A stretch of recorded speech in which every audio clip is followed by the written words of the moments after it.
Hallelujah. Dear God, Holy Spirit, hallelujah. Uraraka shakararaba, iyararaka, hararaka shakararaba, iyan, hararaka shakararaba, hararaka shakararaba, hararaka. O Lord, pinupuri ka namin, Panginoon.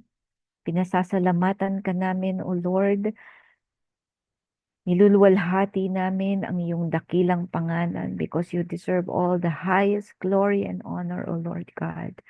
And once again, O Lord, with praises and thanksgiving, we bow down before you. We humble before you, Lord, and we seek your face today, O Lord God, together in prayer, Lord, and in study of your word. We bow down before you, Lord. Make us worthy to receive the power of your word today and the power of your presence. Panginoon, maraming pong salamat sa iyong kabutihan at katapatan sa amin, Lord. Hindi ka nagbabago, hindi ka nagkukulang, hindi kayang sukatin, Panginoon, ang iyong kabutihan.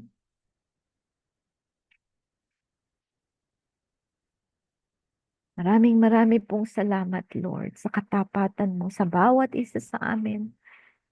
Day in, day out, Lord, you are there. You are faithful. You are good. You are kind. Thank you for the unending mercy and grace every day. The immeasurable love, oh Lord. Marami pong salamat. At Lord, you have empowered your people to lift up everything, Lord, to you in prayer. Sabi mo nga, Panginoon, sa Philippians 4, 6, and 7, Lord, do not be anxious about anything, Lord, but pray about everything, Lord, and give thanks. So, Panginoon, sa araw na ito, we are gathering before you, Lord, to give thanks, to praise you, to worship you, and to petition together, Lord God. Salamat po, Panginoon. Ngayon pa lang, Lord, nagpapasalamat na kami sa pagdinig mo sa panalangin namin. Nagpapasalamat na kami sa biyayang aming tatanggapin sa pamamagitan ng iyong mga salita. Nagpapasalamat na kami sa pagkilos mo sa lahat ng aming mga panalangin. Lord, anuman, Panginoon, ang aming mga alalahanin, we lay it down, Lord, at your feet. Oh Lord God, and today, Panginoon, we just want to be with you, Lord God, just like Mary, Panginoon, na choosing what is best, Panginoon. That is to be with you, O Lord God. Panginoon, itinataas po namin sa iyo ang aming mga puso. I-guard mo, Lord, ang aming mga hearts at i-check mo ang aming mga motives, O Lord God. Cleanse us and sanctify us with the most precious blood of Jesus Christ. At gayon din, Panginoon, ang iyong abang lingkod, Lord, ay nagpapakumbaba po sa iyong harapan. Gamitin mo po ang iyong lingkod upang maging daluyan ng iyong mga salita, ng iyong mensahe. Nawa bawat salita, Panginoon, na mamumutawi, Lord, sa mga labing ito ay nagmumula lang sa iyo. Mga salita ng pagpapala, mga salita ng kalakasan, mga salita ng restoration, O Lord God. Marami pong salamat, Lord God. We give you all the honor and all the praise. In Jesus' name, Amen. Ayan, purihin po ang Panginoon. Share ko lang po yung screen. Ang atin pong devotion ngayon ay kinuha po natin doon sa ating mga devotional material na na-share po ng ating kapatid na Sister Finet. At gayon din mga konting information from enduring.com commentary. So, um, yun pong message natin ay hinalaw sa ano no sa mga prophecies from the book of Zechariah. At ang title po ng ating devotion ngayon is The Future of Jerusalem. God promised good things to come. Wow. God promised good things to come. So ano po ang what is in store for us today? Itong message na to. Si Zechariah po ay just a brief background ay siya po ay isang priest, no? At prophet at the same time. Pinanganak na po siya sa Babylonia, no? Nung time na sila po ay nasa captivity at bumalik siya sa Jerusalem 538 BC na. Tapos nag-prophesy po siya by late fall of 520 BC. Medyo matagal, no, 18 years after pa siya tinawag ng Panginoon to be a prophet. And he received 8 visions from God, no, 519. So 1 year after ay binigyan siya ng mensahe ng Panginoon through visions, no? Zechariah served the Lord in the years after the remnant returned from the 70-year Babylonian exile. Kasama siya dun sa mga bumalik sa Jerusalem. 70 years po sila na captive ng Babylonia. So his prophetic career began in the reign of Darius, si King Darius, the ruler of Medes and Persian. Kilala din po natin yan si King Darius, ano? Tapos, yung pong ibig sabihin pala ng pangalan niya, Zechariah, ay the Lord remembers, no? It was a fitting name for a prophet of restoration. Bakit po siya tinawag na prophet of restoration? This prophet was called to encourage and mobilize God's people to accomplish a task that they had begun yet lost the momentum before completing. Meron silang importanteng task eh.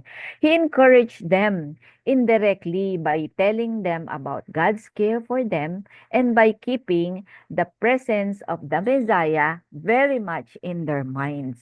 At ano po yung task nila na yun? That is to rebuild the temple.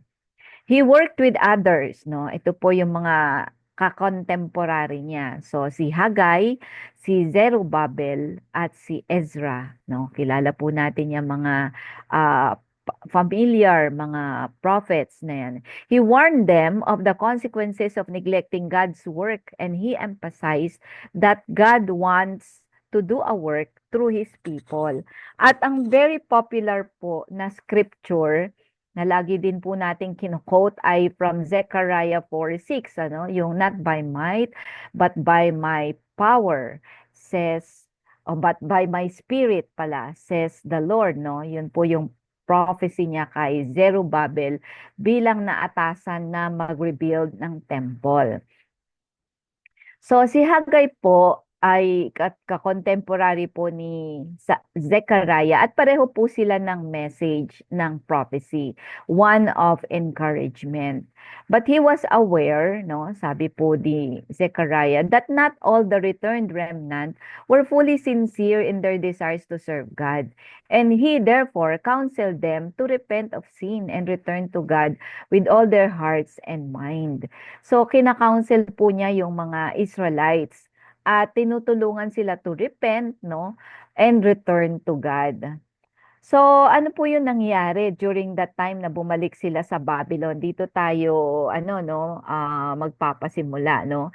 A year and a half later, the exiles who returned from Babylon and settled in the city of Bethel sent a delegation to Jerusalem, wanting to know whether they should continue to fast each summer as they had in Babylonia on the anniversary of the destruction of the temple in Jerusalem by Nebuchadnezzar. 'Di ba? Nasira po yung temple na kagagawan po ni King Nebuchadnezzar. Ngayon, may mga delegation na bumalik sa Jerusalem at may kaugalian po na sila. Meron na silang kinasanayan na tradition or kaugalian, yun yung fasting. At meron po silang schedule ng fasting.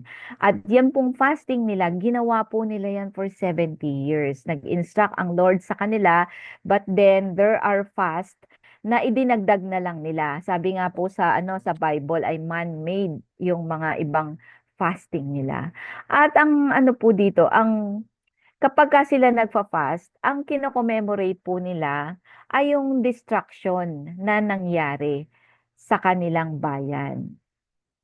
So, dito po tayo mag-uumpisa sa Zechariah chapter 7 verse 5 to 14 hanggang Zechariah 8:8, no? Sabi po dito, on December 7, no, 518 BC, nagtanong kasi si Zechariah, no, about yung fasting nila. Sabi ng mga tao, magfa-fast pa ba kami? Gagawin pa ba namin 'yun? Kasi bumalik nga sila sa Jerusalem na. Ito po ang sagot ni Lord 1 year after, ano? Ask the people of the land and the priest, when you fasted and mourned in the fifth and 7 months for the past 70 years, was it really for me that you fasted? No, yan ang tanong ni God sa kanila. And when you were eating and drinking, were you not just feasting for yourselves? Are these not the words the Lord proclaimed through the earlier prophets when Jerusalem and its surrounding towns were at rest and prosperous, and the Negev and the western foothills were settled? Merong importante at mabigat na tanong ang Panginoon sa kanila. Verse 8, and the word of the Lord came again to Zechariah. Ito po yung sumunod na mensahe ng Panginoon. This is what the Lord Almighty said. Administer true justice. Show mercy and compassion to one another. Do not oppress the widow or the fatherless, the foreigner or the poor. Do not plot evil against each other. Verse 11, but they refused to pay attention. Stubbornly, they turned their backs and covered their ears. They made their hearts as hard as flint and would not listen to the law or to the words that the Lord Almighty, had sent by His Spirit through the earlier prophets. So the Lord Almighty was very angry. So ito po yung ito po yung mensahe sa kanila, administer true justice, yan ang gusto ng Panginoon. Show mercy and compassion with one another. Do not be oppressive.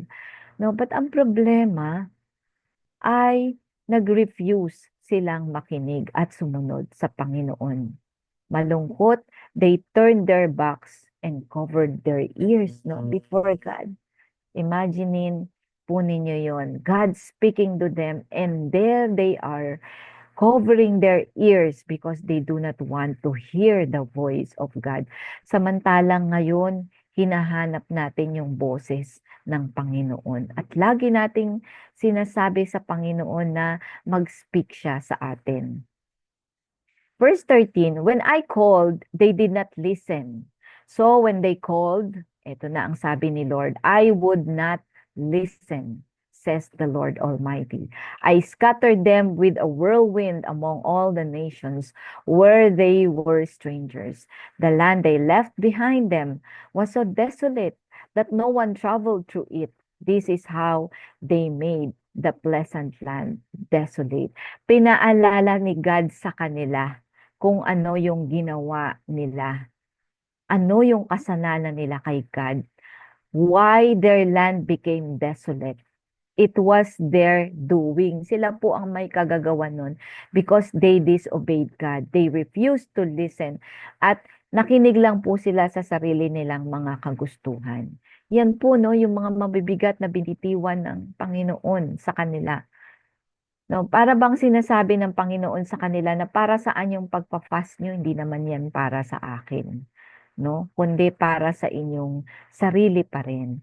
But let us move forward to the next chapter. The Lord promises to bless Jerusalem, no? After po nung message na yon, na kung saan pinaalala ni God sa kanila ano yung kanilang ginawa at ano yung dapat nilang gawin. Ito ang pangako ng Diyos. Verse 1, the word of the Lord Almighty came to me. This is what the Lord Almighty says. I am very jealous for Zion. I am burning with jealousy for her. This is what the Lord says. I will return to Zion and dwell in Jerusalem. Then Jerusalem will be called the faithful city, and the mountain of the Lord Almighty will be called the holy mountain.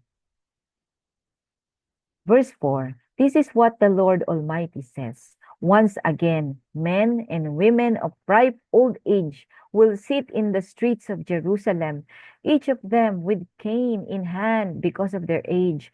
The city streets will be filled with boys and girls playing there. This is what the Lord Almighty says. It may seem marvelous to the remnant of this people at that time, but will it seem marvelous to me? Declares the Lord. Verse 7, this is what the Lord Almighty says. I will save my people from the countries of the east and the west. I will bring them back to live in Jerusalem.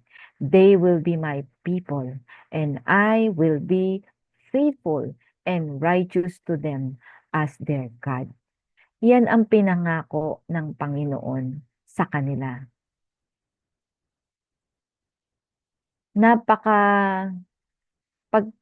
pag sa pagbubulay po natin ito, makikita natin ang katangian ng Panginoon. On one side, He is angry. On one side, He punishes, no? Pinarusahan niya. He corrects, He rebuke, no?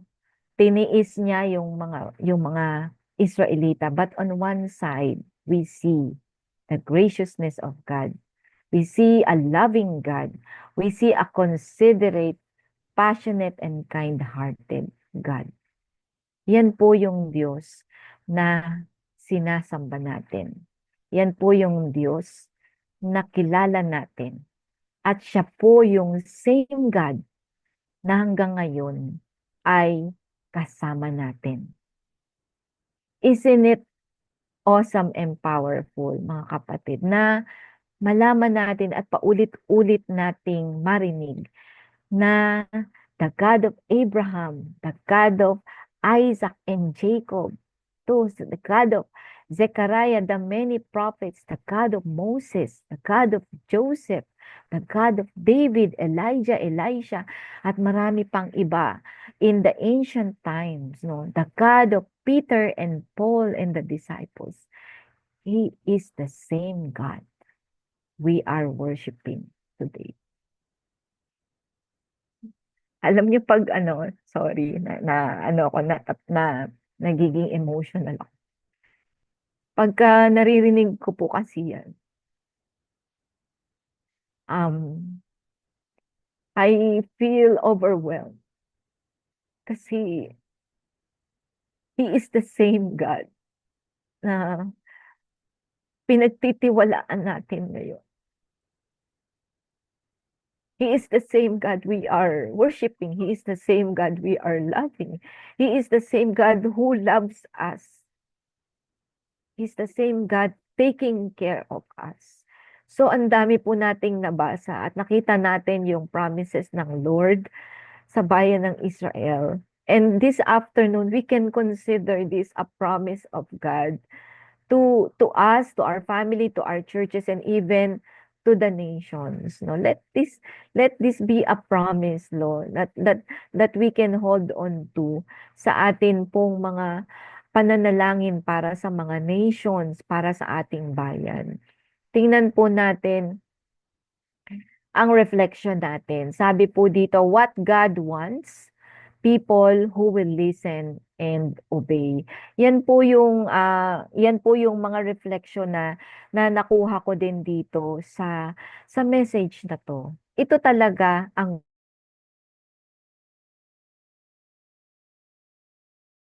and obey.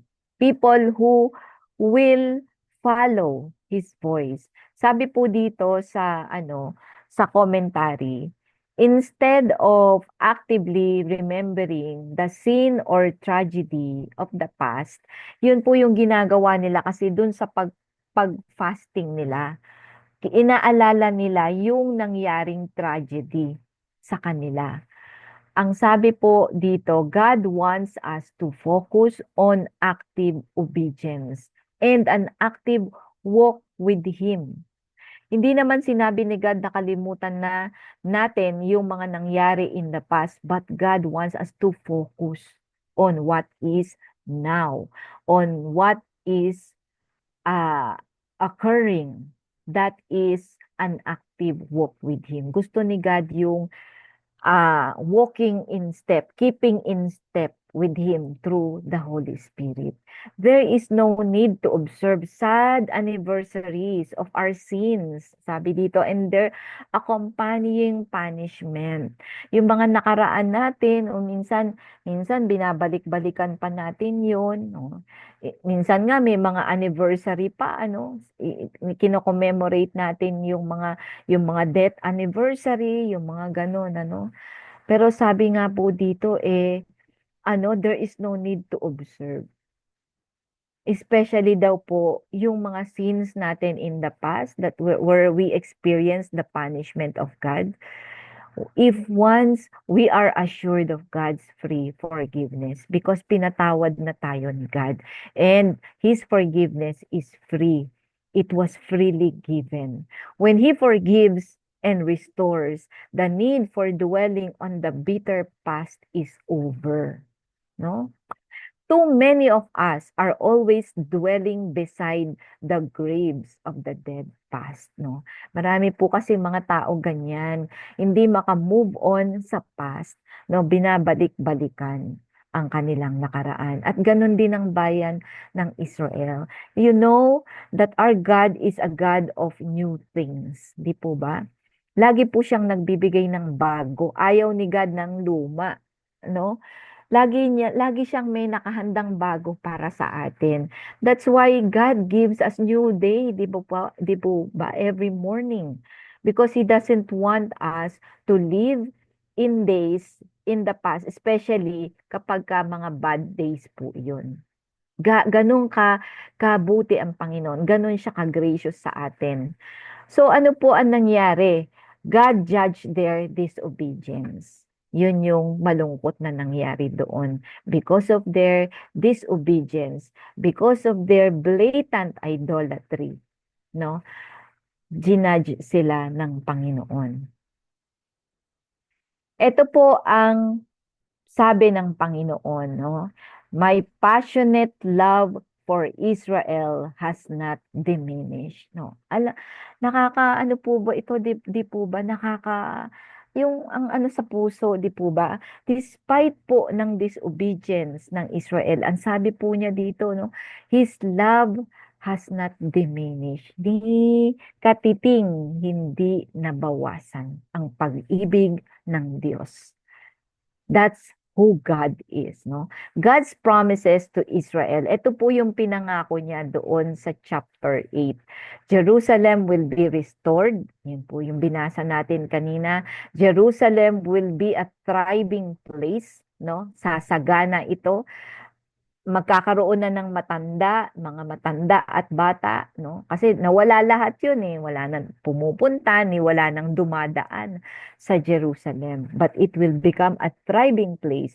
And then Israel will be gathered far more than the few who have returned thus far. Sabi po doon, sa context na yon, yung mga bumalik nung time na yon, yung time na yon ni Zechariah na yon, no? After 70 years, ay mas marami pa daw ang babalik. Mas marami pa ang magagather.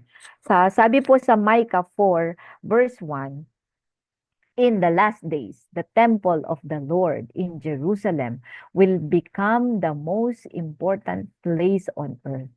People from all over the world will go there to worship. No?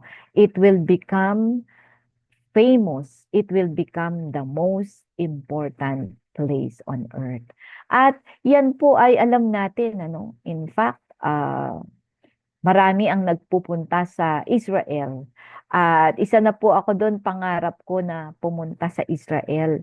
Pangarap ko na makita yung iba't ibang mga lugar where Jesus walked, where the disciples went, yung upper room, saan yung mga historical places. Gusto kong makita po yun, ano, pangarap ko po yun. Kaya lang nung naggera, hindi na po ulit, ano, no. Ngayon, hindi pwede ulit. Hindi, medyo ano pa rin, ano. But I saw in some videos na meron pa rin mga pumupunta, no. Israel has become a center of worship. It has become a place that is or a nation that has significant relevance lalo na sa time natin ngayon. Kasi ang lagi pong sinasabi is whatever is happening to Israel, ito yung mga signs na masasaksihan natin before the coming of the Lord. That's why the whole world is watching over Israel. At kasama po tayo doon. We pray for Israel. We love Israel. Di po ba? So, another reflection po, ito po yung tanong do sa ating devotional, naiiwan sa atin ngayon. In your opinion, are these final promises of powerful nations coming to Jerusalem to seek the Lord something that has already happened or events that will occur following the second coming of Christ during the millennium? Yan po yung tinatanong ng author itong devotional. Nangyari na ba o mangyayari yan dun sa millennium? Yan yung tanong. At based sa mga pangyayari sa ating kapaligiran in the past and in the present, do you think it has already happened? Yan ang tanong, no? Sa akin personally, yes, Jerusalem has become famous, and many people from all walks of life, from all nations go there. But hindi pa naman sila yung powerful nations, powerful leaders na coming to seek the Lord, no? Marami marami doon pero hindi pa yung mga no, hindi pa yung mga powerful nations. In fact, ginigera pa nga sila ngayon 'di ba? So, will it be something that will happen following the second coming of Christ during the millennium? Ang prophecy po, ang timeline po niyan, matagal at hindi natin alam, no? We know even yung prophecy about Jesus, matagal bago na fulfill. So, hindi po natin alam. I, for one, hindi ko din po masasagot itong tanong na to, no? Nung nakita ko nga to, sabi ko, paano ko to masasagot? Parang oo o hindi. Parang gano'n, no? Ito po yung magandang tanong na ating, i-meditate, no? Even after this devotional, no? What can you apply to your life from these words of God through the prophet Zechariah, no? Ano yung pwede daw natin na na sundin at gawin dito sa lifetime natin, dito sa buhay natin ngayon, dito sa mensahe na to from the life of Zechariah. At nawa mga kapatid, makita natin yung although we see cruel side of God, we see the loving side of God. Let us remember that this is the God. This is all sides of God. No, um, He revealed Himself to us.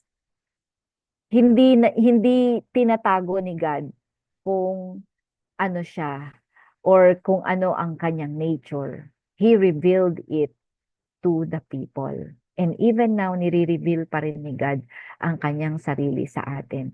And I pray mga kapatid na as we continue to seek the Lord, as we continue to obey and do His will dito, no? And I pray na every one of us will always be will remain to be walking on the path the Lord has yung in store for us, yung inilatag niya ng mga plano sa ating mga buhay ay ating masunod at malakaran at makita natin na even if we face difficulties, even if there is chaos in the world, makita pa rin natin yung mga revelations ng Panginoon, yung the dimensions of God na ipinapakilala niya sa atin, no, sa bawat isa sa atin. Mas higit na mabuksan yung ating puso at isipan sa kung sino talaga ang ating Diyos na minamahal, sinasamba at sinusunod. At nawa dito sa mensahe na to kay Zechariah, no, matuto tayo about the lessons na iniiwan ng mga Israelita at wag na nating magawa pa iyon. Let us aim to obey God, and let us aim to please God and to glorify His name all the days of our life. And even if at times hindi natin nafe-feel yon, 'di ba po? Hindi naman po tayo laging malakas, hindi po tayo laging masigla. At times during that time, um let us hold on to the Holy Spirit, His transforming power and presence in our lives. So yan po ang mensahe ng ating Panginoon ngayong araw na ito, sa bawat isa sa ating lahat. Purihin ng Panginoon. Thank you for letting me share in the name of the Father, the Son, and the Holy Spirit. Amen at amen.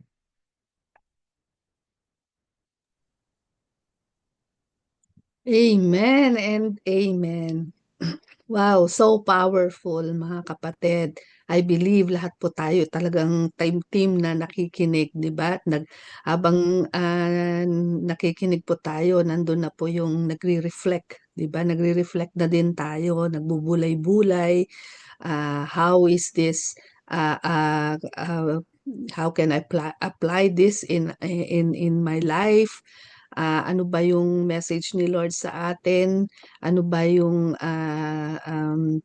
bang ah, magandang makuha natin, take away natin from this devotion. And I believe napakarami yung atin pong mga magiging take away. And of course, importante po yung reflection na iniwan sa atin, so we can continue meditating on that, reflecting on that on our own time, sa mga quiet times natin. And mga kapatid, I'm just being reminded na yun nga pala, kung if in case you wanted to go back dun po sa mga yung mga reflections na yun, kung fino-follow nyo yung mga nasa GC natin, kaya po kami naglalagay doon ng mga parang summary ng every devotion every day, para po kung meron man tayong nais na balikan, kasi kung minsan nangyayari yung 'di ba, parang ito yung ano yung devotion namin sa Daybreak Global o Daybreak International. Um, and sometimes, hindi naman lahat na naaalala natin, hindi ba? So nandoon po. There's also a recording, so we can have access to that as well. Pero kung gusto natin ng madalian na parang summary na lang, we can just read it. Nandun po sa atin pong GC. That's the purpose of that. It's not anything lang na picture-picture o para mag-picture, para makita tayo, ganun, kung sino yung nandun. Hindi, hindi. It's not. It's a way of, parang so that we can go back. Napakahalaga. Especially kung hindi po tayo nakakapag-take down notes. But of course, maganda sana kung nakakapag-journal tayo, nakakapag-take down notes tayo, because these are so important para po sa ating sa ating spiritual na buhay. These are spiritual food that we take every day, 'di ba? So, ayan nga po, just a reminder na na-impress lang po sa akin. Ayan, nandiyan na yung link na sa ating chat box. Thank you, Pastor Rory. Yung ating link for the recording. Maybe we were wondering, di ba, bakit nagre-recording? That's the reason why. It's there for us to go back to. 'Di ba? Yan oh. Wow, 'di ba? Ang galing talaga ni Lord. Thank you, Lord. So, siguro po for the longest time, 'di ba? Nag-iisip tayo, bakit nire-record? Nasaan ba yung mga recording na yan? Andyan po. There's the link. You might want to save it. I-click nyo yan and tingnan nyo na. 'Di ba? Kasi kung minsan ako nangyayari sa akin yun eh. Kasi kung minsan hindi ako nakakapag-take down notes din. And sabi ko, parang naging ito yung ano, yung reflection ganyan, yung devotion namin. Eh, ano na nga ba yung verse na yun? Ano nga ba yung mga ganun, 'di ba? So, it's there mga kapatid. Okay? So, kung wala tayong mahabang time na to watch back yung mga recording kasi syempre kung the whole time 1 hour ganyan, as I said, andun yung summary naman din doon sa ating GC. Yung mga pinopost namin doon. Ayun, meron pala tayo channel. See, yes, yes po. Yes, it's there. Kaya po tayo nagre-recording. So we can have access to all. We can go back for as far back as, but I think nag-start lang po tayo ng recordings natin nung, I don't know, is it a year ago? I can't remember now, Pastor. But yeah, yan. Year ago lang po. Opo. So, nandun po lahat. Ayan, meron po tayong ano, kung imbis na hindi naman sama-sama nanonood ng mga kung ano-ano pang ibang mga programs, pero kung may time po tayo, yun po yung balikan natin. We can watch that. It's in YouTube po. Okay? So, yan po. Praise God po. At na-remind lang po ako na Holy Spirit to just mention that. Thank you again, yan, Pastor tuloy. Pastor Oli, prophetic. Sorry. Pastor Olive na talaga. Sorry po. Thank you. Yan. Declaring na po yan. Okay, so Wow, praise God. sige po, tayo po ngayon. Ay, excuse me po. Nang pokot ako yung aking.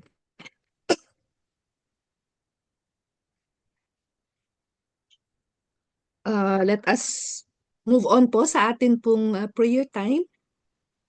Or and then siguro after the prayer time, kayo na rin po ang magko-close ng ating ng Thanksgiving prayer, no, Sister Olive, pagkatapos ng prayer time natin. Sa Thanksgiving Yes prayer na po. po. Yes And po, then, sis.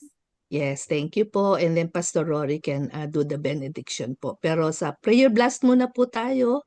Let me share my screen. And tunghayan po natin yung atin pong mga prayer focus, mga prayer points. At unahin na po natin ang ating mga panalangin para sa ating mga kapatid na may karamdaman. So, nandyan po sila sa ating prayer list on the screen. We can mention their names one by one. At kung wala man po sila sa ating listahan, we can also include them in our prayers. Kung meron po tayong alam at kakilala na mayroong mga karamdaman ngayon. And of course, we want to praise and thank God for the healing na natanggap nung mga ibang kapatid natin na pinagaling na ng ating Panginoon. And I believe kung sinusundan niyo po yung GC natin, Daybreak GC natin, si Ate Lily Carion, Sister Lily Carion is now out of the hospital.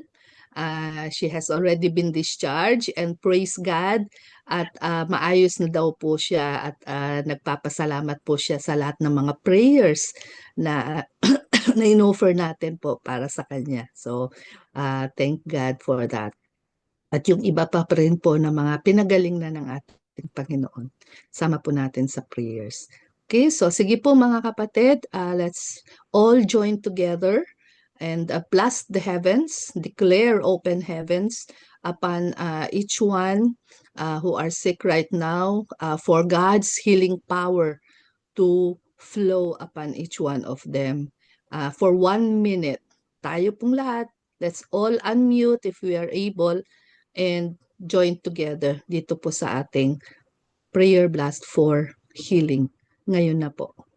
Hallelujah. Hallelujah. Yes, Lord, Father God. We just lift up to you, Panginoon, ang mga kapatid kapatid, Lord God, na Kayo, Panginoon, yung nakakaalam pray, mo Lord, for ang Brother sino sa kanila. You know them by Sister now. Sarah, And you know, Brother Eden, Panginoon, kung ano po Lord, yung Sister Anthony, and Sister healing na kailangan nila, Lord, in all forms and kinds, in all aspects, O God, of their lives. Panginoon, ang mga kapatid namin na nasa Amentalo list, narito po ang kanilang mga kalan. At ganun din, Lord, iba pa, Panginoon, Lord, I pray kasama sa for your aming supernatural listahan. and divine them. intervention. Lord, thank Divine you for power those whom to you heal have already and touch. healed. Thank you for healing Your Sister people Lily to heal and and all the touch others, their Panginoon. physical beings. Healing mula sa Great alam exchange, namin, Lord, Lord. has happened on the cross. You are And by the honoring and blood of blessing Jesus, we plead the blood yung of mga Jesus prayers na flow over their we bodies acknowledge right who you now are. from You their are head to Jehovah feet, Rapha. and You do are a our great miracle of provider. healing You are our sa great kanilang mga physician. katawan. And so, Lord, Salamat po, thank you. Panginoon. We You give are you in all the control praise and of glory. each and every In one of Jesus' them. name. In Jesus' name, amen. Amen. Amen. Okay, so next, atin pong ipanalangin ang Pillars of Society na today, as being it a Saturday, ang atin pong focus ay sa education. So palagi po ito ay ating binabanggit yung kahalagahan ng pag-aaral sa buhay ng isang tao, hindi ba? Mula pa nga sa nung namulat na tayo ay nagkakaroon na ng mga iba't ibang paraan upang matuto. Di ba? Sa umpisa pa lang, tinuturuan na tayo. Siyempre, umpisa sa ating sa ating tahanan, mga magulang natin, they are our first teachers, sabi nga. Okay, Sister Babes, go ahead po. Sige po. Naka-raise po kayo ng hand, Sister Babes. Meron po kayong naisabihin? Ay, na-mute po kayo, sis.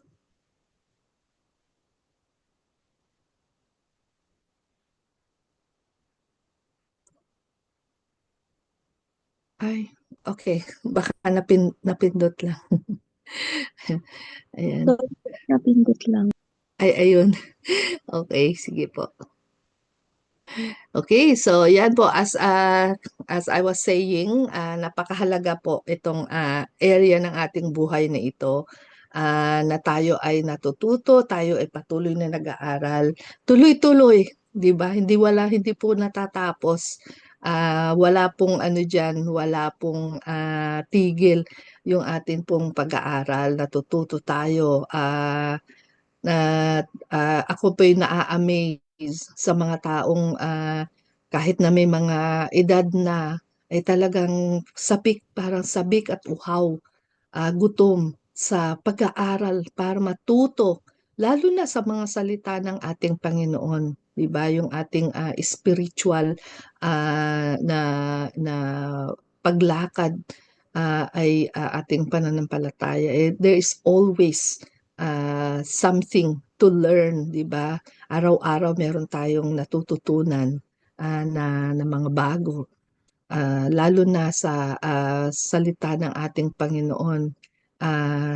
Sabi nga, we can never imagine kung gaano pa kadami yung mga nire-reveal ng ating Panginoon hanggang sa panahon ngayon, and even in the future, 'di ba? Hindi yan mauubos. So, ipanalangin natin na ang atin pong yung desire, yung atin pong hunger for the word of God ay talagang we will intentionally seek yung mga iba't ibang kaparaanan upang tayo ay palaging natututo at napupuno sa mga salita ng ating Panginoon, and also to share it. It's also part of education, hindi ba? Na kung ano yung natututunan natin ay ibabahagi din natin, ituro din natin sa iba. upang sila din naman ay matuto. Ayan, ganun lang yun, hindi ba?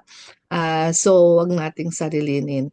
So, mga kapatid, again, in all areas ng educational system, whether it be in the secular area or in spiritual, at iba't iba pang mga kaparaanan, atin pong isama sa ating prayers. Let us pray for those who are involved or in this field of education, mga teachers, mga professors, mga school administrators, yan, yung mga nag-aaral mismo mula sa pinakabata hanggang sa pinakamatanda.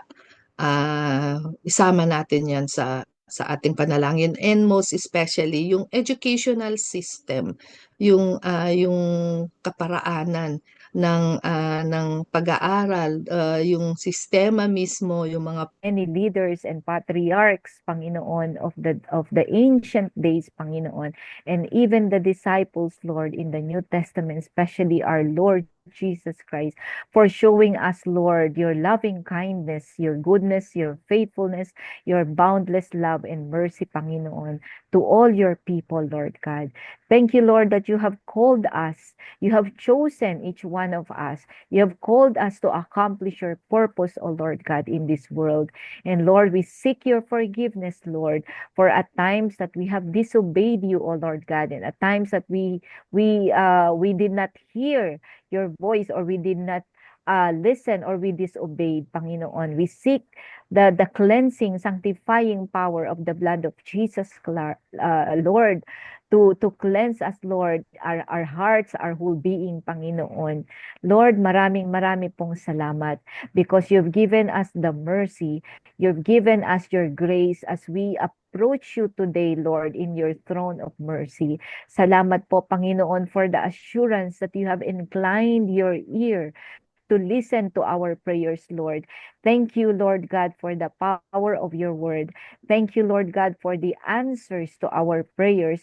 Thank you, Lord God, for the many things that you have done, that you are doing, and you will continue to do, Lord, in our lives, in our churches, in the body of Christ, in the nations, Lord, and in the world. Thank you, Lord God, because you love the world so much, O Lord God, that you have created the master plan of saving the whole world through your Son, Jesus Christ. And thank you, Lord God, for your glorious plan, Lord, ahead of us, Panginoon. Lord, we pray that you will continue to guide and empower your children and your people, or Lord God, as we continue the journey with you. Help us, Lord, to keep in step with the Holy Spirit every second, every minute of our lives, Lord, every day. Save us, Lord, from the different temptations, different trials and difficulties, Lord, that we face. And Lord, keep us steadfast, Lord. Increase our faith, increase our love and passion for you, Lord God, and your word.